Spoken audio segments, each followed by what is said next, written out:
Ever wondered which is better, smoothies or juices?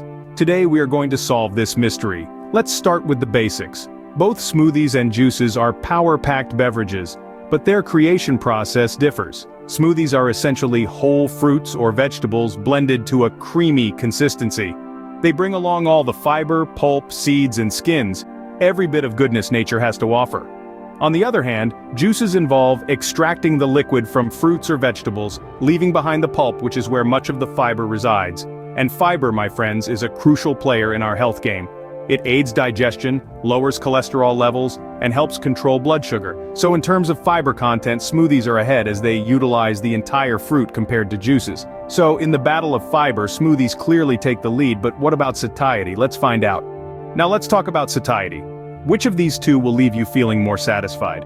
The concept of satiety or feeling full is closely tied to the fiber content in our foods. Fiber, you see, is a nutrient that our bodies can't digest. It passes through our system relatively intact, taking up space and in turn, making us feel full. When we look at smoothies and juices, there's a clear difference in fiber content. Smoothies, being made of whole fruits and vegetables, naturally have a higher fiber content. This fiber contributes to a greater sense of fullness compared to juices, which are often stripped of their fiber in the juicing process.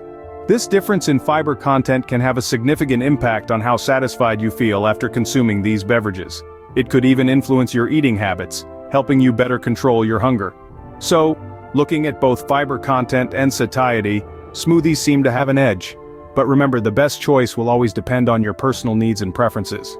Thank you for watching. Please consider subscribing and watching this video next.